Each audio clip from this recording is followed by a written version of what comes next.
Hi, it's Etharal here for EGN. Today I'll be reviewing Warhammer End Times Vermintide, or simply just Vermintide, because that name is just way too long.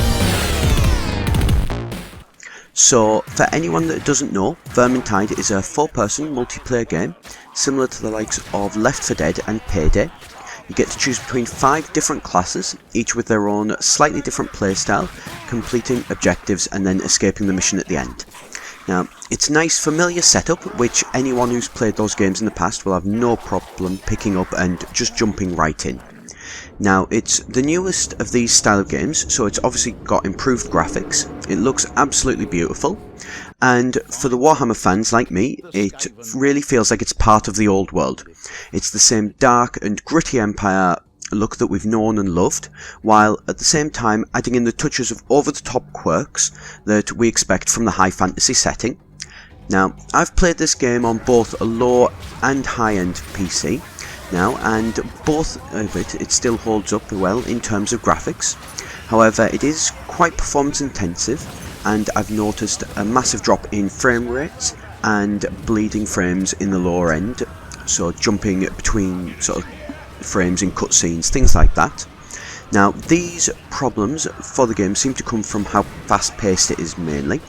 Similar very much to Left 4 Dead, with the trick that seems to be just never stop moving forward, keep going, killing as you go.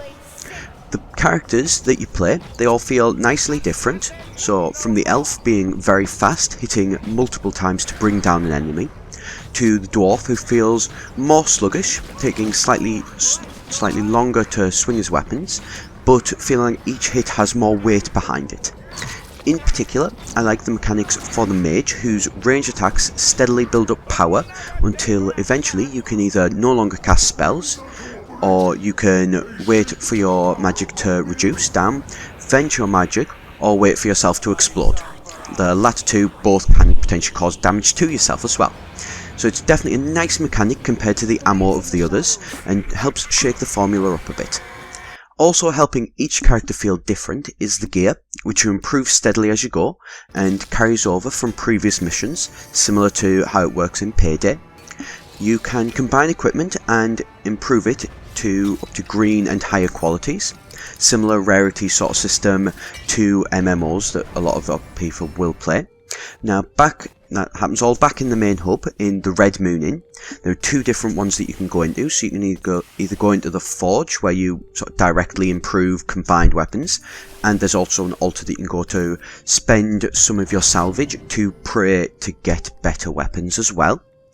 Now, it's a nice choice that adds a lot of replay value to the earlier missions, as you can repeat them to help gear up and combine things to get better equipment ready for later missions and harder difficulties.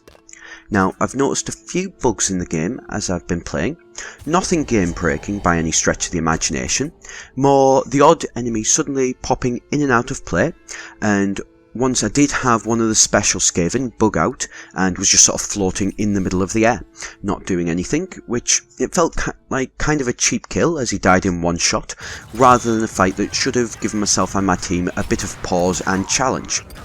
It's still quite early days for this game though, so one of the biggest concerns, certainly for myself at the minute, is the replay value in it. That's the same for all of these games in this sort of style. While there is enough missions to keep you entertained for a good long while, and hopefully we will see some new missions becoming available with DLC, the issue is that you will have to find a group to play them unless you have a team to play with. Now, for the minute, I've played at all times of the day, morning, afternoon, night time, and I'm not having too many issues finding a game, so long as I'm happy to play any map.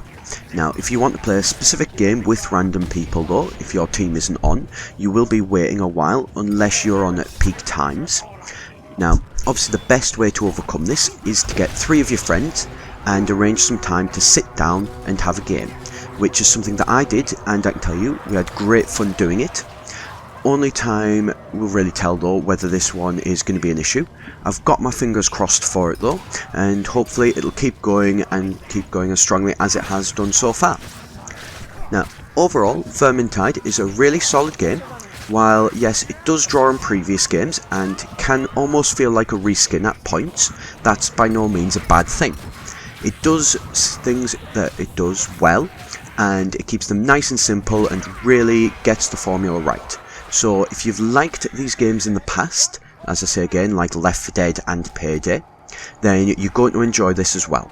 The only major negative is the replay value, which is potentially something that could become an issue, although if you do have a group of friends, like I've already said, then you're going to honestly spend a lot of hours playing this game together and really enjoying it. So, thanks for listening. This has been Etharal here. I hope you enjoyed the video, and as always, like and subscribe, it helps out so much. And if you have any games that you'd like me to review, or you want to let me know your thoughts on the game, then I'll see you in the comments below. Thanks!